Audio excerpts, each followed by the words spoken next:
सूखा पेड़ काफी मजबूत था, इसलिए रानो चिड़िया ने लंबे समय से उस पर अपना घोंसला बनाया हुआ था। चिड़िया के पड़ोस में कुछ दिन पहले ही दो कौवे आकर आबाद हुए थे, जो किसी न किसी तरह चिड़िया को वहाँ से भगाना चाहते थे। कालू जी, अगर हम चिड़िया का पेड़ काट दें तो चिड़िया रोती हुई यहाँ से चली जाएगी।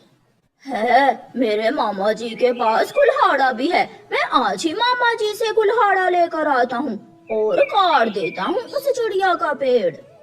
चिड़िया अपने घोंसले से निकलती है और दाना लेने चली जाती है।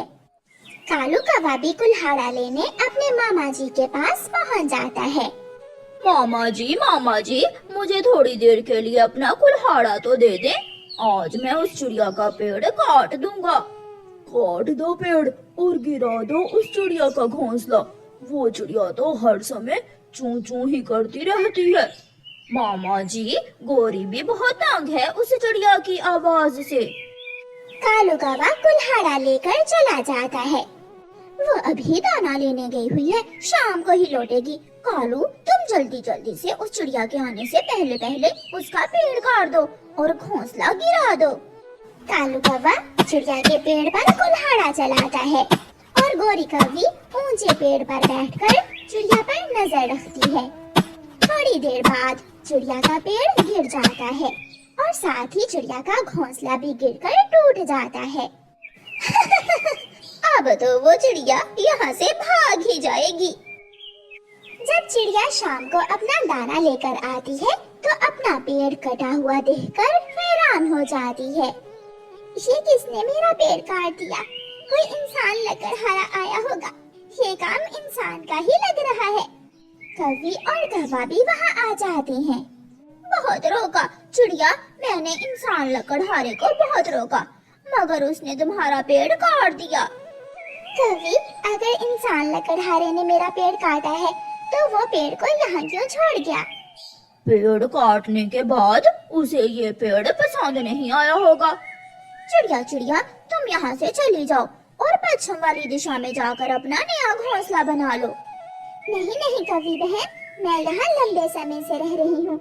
मैं यहाँ से नहीं जाने वाली, मैं तो यहाँ ही रहूँगी। चिड़िया ऐसे कहते हुए वहाँ से उड़ जाती है। कालू जी, अब ये चिड़िया क्या करने वाली है? सुना है चिड़िया बहुत सियानी होती है। देखो अब ये क्या करती है। रानो चिड़िया किसान की पत्नी के पास जाती है। माँ जी, किसी ने मेरा पेड़ काट दिया है, आप मुझे अपनी बैलगाड़ी दें। मैं वो पेड़ लाकर लकड़हारे से कहती हूँ कि मुझे वो पेड़ अपने आरे पर चीर दे। चिड़िया, उस पेड़ से तुम क्या बनवाना चाहती हो? माँ जी, मैं अपने लिए पक्का लकड़ियों का घर बनाऊंगी जो कभी ना टूटे। मेरा पुराना घोंसला तिनकों का था, जिसमें हर समय मैं डरती रहती थी। ठीक है, आप जाइए, मैं किसान को भेजती हूँ। वो जाएगा और आपका पेड़ उठा लाएगा। फिर चिड़िया चली जाती है और किसान की पत्नी किसान को चिड़िया का पेड़ उठाने भेज देती है। किसान चिड़िया का पेड़ बैलगाड़ी पर लाद कर ले जाता है। चिड़िया भी किसान की बैलगाड़ी पर बैठ जाती है। ये चिड़िया जरूर इस पेड़ से कुछ बनवाएगी। हमने तो सोचा था कि चिड़िया यहाँ से भाग जाएगी, मगर मुझे तो लगता है चिड़िया कोई नया ही काम करने वाली है। लकड़हारा इंसान चिड़िया के पेड़ को चीर देता है। चिड़िया, ये लकड़ी ज्यादा है। तुम्हारा घर बनाकर जो लकड़ी बचेगी मैं उससे तुम्हारे लिए एक सुंदर सी नाव बना देता हूँ। लकड़हारे इंसान जी, फिर तो मेरी जिंदगी बहुत आसान हो जाएगी। मैं नाव में बैठकर नदी से मछलियाँ पकड़ लिया करूँगी। आप ऐसा ही करें। शाम के बाद चिड़िया अपनी नाव और पक्का लकड़ियों का घर लेकर वापस पहुँच जाती है। किसान जी, यहाँ रख दें, इसी जगह पर मेरा पेड़ था। चिड़िया अपना घर कटे हुए पेड़ के ऊपर रखवा लेती है। अब ठीक है। किसान अपनी बैलगाड़ी लादकर वापस चला जाता है। कालू जी, वो देखो क्या हुआ। चिड़िया ने तो पक्का लकड़ियों का घर बना लिया है। वो तो पहले से भी ज्यादा सुरक्षित हो गई है। और वो देखो, उसके पास नाव भी है। कालू, जो भी हो जाए, ये चिड़िया हमसे जीत नहीं सकती। इसे तो मैं यहाँ से भगा कर ही दम लूंगी। चिड़िया अपने घर में मीठी नींद सो जाती है। फिर दूसरे दिन चिड़िया अपनी नाव में बैठकर नदी से मछलियाँ पकड़ती है। अब मैं ये मछलियाँ जंगल के बाजार में बेच दूंगी और मुझे अच्छा मुनाफा होगा। फिर चिड़िया वो मछलियाँ जंगल के बाजार में ले जाती है। चिड़िया की मछलियाँ थोड़ी ही देर में बिक जाती हैं। कालू, हम चिड़िया को किसी न किसी तरह मगरमच्छ वाले टापू पर भेज देते हैं। जब चिड़िया मछलियाँ पकड़ने वहाँ जाएगी तो मगरमच्छ चिड़िया को खा जाएंगे और हमारी चिड़िया से जान छूट जाएगी। मैं अभी जाकर चिड़िया को मगरमच्छ वाले टापू पर भेज देता हूँ।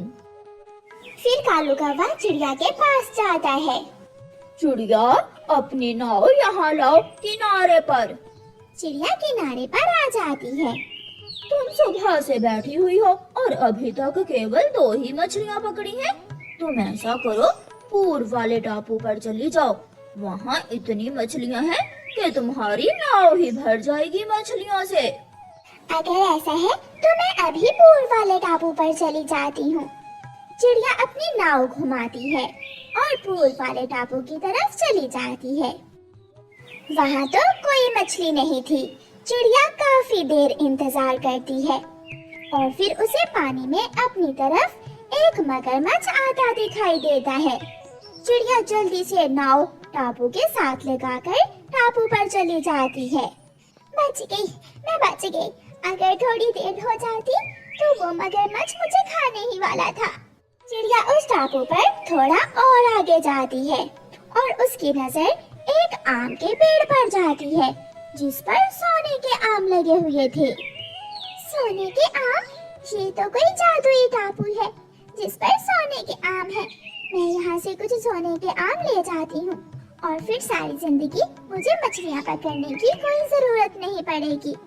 चिड़िया कुछ सोने के आम तोड़ती है और अपनी नाव में रख लेती है और मगरमच्छ के वहाँ से जाने का इंतजार करती है। जब मगरमच्छ दूसरी दिशा में जाता है तो चिड़िया जल्दी से अपनी नाव में बैठकर नाव को भगाती है। थोड़ी ही देर में चिड़िया अपने जंगल पहुँच जाती है। कालू, वो देखो, चिड़िया तो वापस आ गई है। उसे तो मगरमच्छ ने भी नहीं खाया। वो बच गई, मुझे विश्वास नहीं हो रहा। कालू और गोरी चिड़िया के पास जाते हैं। कालू कौवे और कौवी, बहुत बहुत धन्यवाद मुझे उस टापू पर भेजने के लिए। कौवा और कौवी एक दूसरे के मुंह की तरफ देखने लग जाते हैं। चिड़िया चिड़िया, वहाँ मगरमच्छ भी थे।